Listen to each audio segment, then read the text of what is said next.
alors bienvenue. Est-ce que vous êtes peut-être du genre de personnes qui ont beaucoup de projets en même temps et qui ont plutôt tendance, un peu comme moi, c'est ce que je fais, à m'éparpiller parce qu'on est très enthousiaste, très passionné.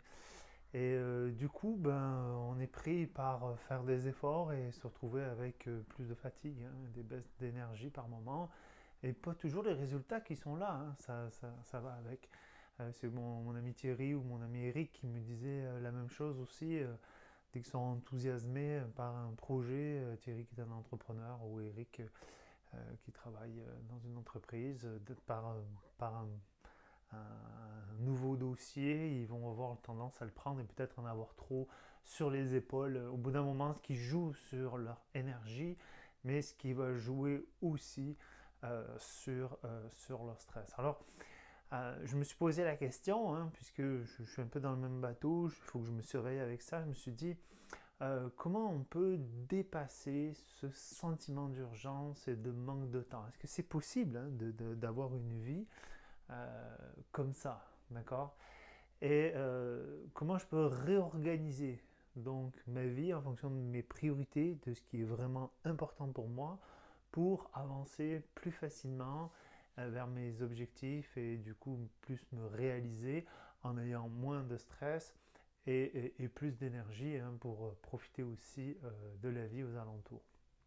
Et là, j'aimerais vous partager justement ce qu'on appelle la chose unique de Gary Keller, qui a écrit ce bouquin en anglais, One Thing, excusez-moi pour l'accent, et que je vous conseille d'ailleurs, qui est vraiment bien, où il explique en fait que face à une situation, hein, ça va être de regarder toutes les options qu'il y a et de réduire à quelle est la chose à faire qui, lorsque vous la faites, eh bien, ça va rendre toutes les autres plus faciles.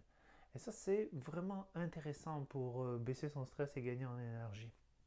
Et à partir de là, c'est de regarder quel est le plus petit pas possible que je peux faire pour commencer à faire cette chose-là. Et vous allez me dire, c'est pas toujours facile de faire le bon choix. Et là, il propose donc 3 étapes importantes que j'aimerais vous partager aussi.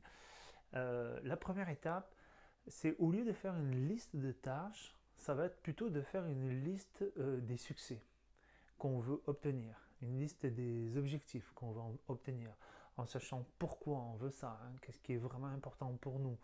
Hein, par exemple, si vous pensez que vous voulez tel poste, vous voulez pourquoi? Pour avoir peut-être plus d'argent, ok, mais pourquoi? Pour pouvoir, je ne sais pas moi, partir plus en vacances et profiter de votre famille, c'est trouver quelque chose qui est vraiment important pour vous. Donc, faire votre liste, limiter si c'est possible à 3 grands projets, hein, pas dépasser. Si vous en avez 10, 15, c'est sûr que ça va faire la même chose.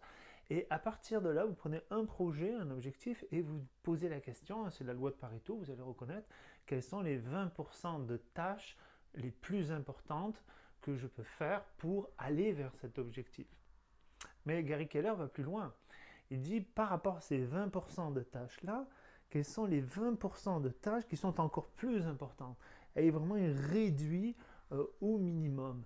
Et ce que je trouve vraiment intéressant, et ça c'est la 3e étape, une fois que vous avez ça, eh bien, c'est par cette chose unique, hein, ces premières actions-là, que vous commencez votre journée.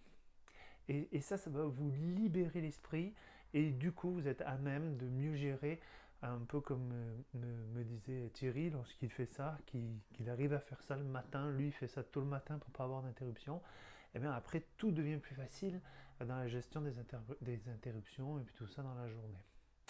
Voilà, c'est ce que je voulais vous partager aujourd'hui. J'espère que ça vous a amené de la valeur.